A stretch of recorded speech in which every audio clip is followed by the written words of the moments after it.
Yeah, I got involved in this project, first of all through Fox Searchlight, because we just finished filming The Favourite.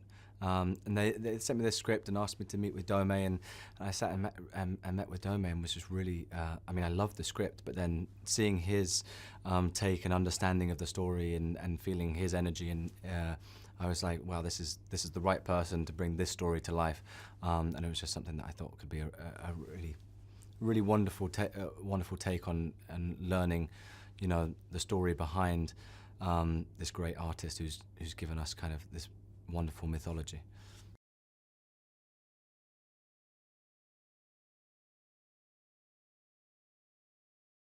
I was fairly familiar with his work. I had read The Hobbit after filming About a Boy, because the Whites brothers, the directors of that film, gave me a copy of that book.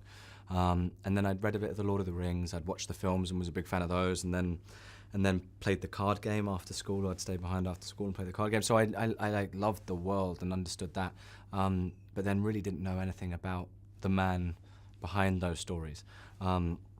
And that was what was incredible. I read the script, and it was a beautiful story, standalone on its own, of these friendships and love, and this young orphan boy who kind of found his safe place to create, and then how that was all torn away from him through World War I. But also as a fan, I was like, oh, this is where all that inspiration came from.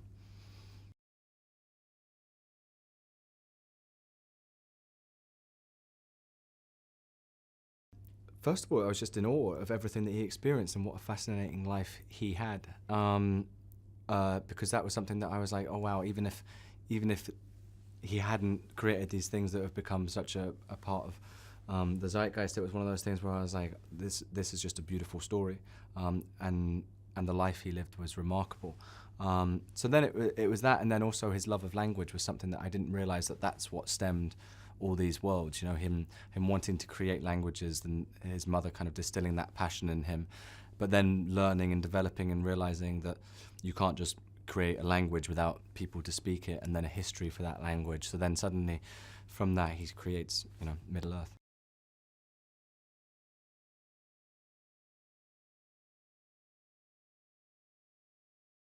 Well, this is the period of his life, those formative years where where you're most influenced, I think, in life. And they're kind of, later on, it'll be a lot more about the work and his time in Oxford as a professor, but this is him having to grow up very quickly when he was a young boy, and then finding his safe place and the people that inspired him.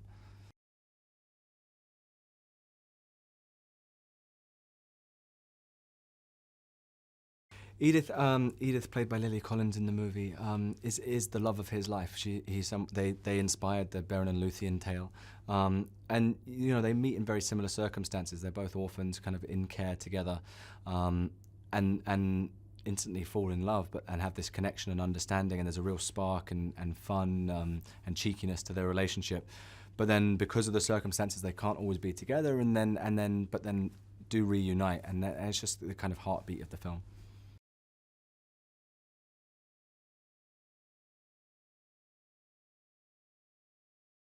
The friendship, you know, it's particularly with losing his parents at such a young age, he kind of then has to start at a new school, which is a daunting prospect for anyone. But he discovers this group of boys that then name themselves the TCBS, which stands for the Tea Club and Barovian Society. And they're this group of young boys who are all very creative. They're poets and musicians and painters, and they all get together and kind of band together with this idea of creating art to change the world. And that's something that post-World War I and Tolkien kind of losing all those friendships, he really takes on board as kind of a healing process, and realizes, you know, just how important art can be in trying times.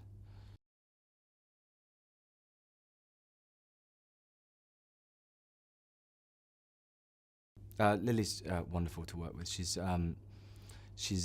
fun and inspiring, and she sits there and she's very detailed with her ideas. Her attention to detail is remarkable, and what she picks up on in terms of, you know, finding and creating the character of Edith and making her really multidimensional, and the force and driving power and the spark between them and her and Tolkien.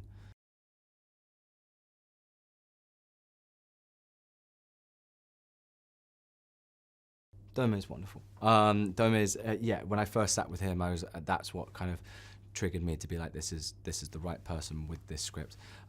He completely understands every emotional aspect of the story and what Tolkien's going through as a character, as well as the other characters. His love of language, his knowledge of that. He'd already read The Kalevala and speaks Finnish, which is a big influence on Tolkien.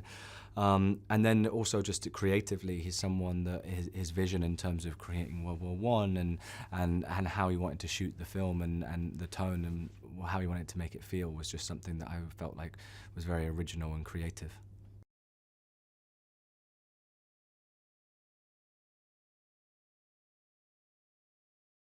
It's very exciting. Just as a fan, it's something that I feel that other people will really enjoy, because it's something that I was intrigued by and learned so much. And I think there's lovely little Easter eggs in there for fans, and then there's also these through stories for people that aren't so familiar with his work, just in terms of a standalone story. So yeah, it's something that I would like to watch.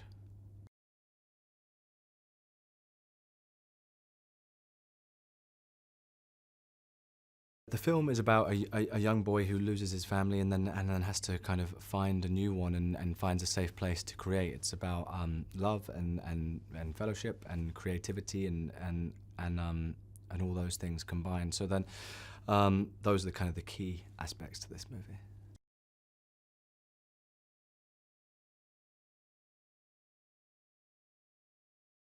I think people will just enjoy watching kind of these relationships develop. Have a little insight into a genius and his process, and then also I think that hopefully come away feeling like inspired to maybe go and create their own ideas and see just how art can change the world.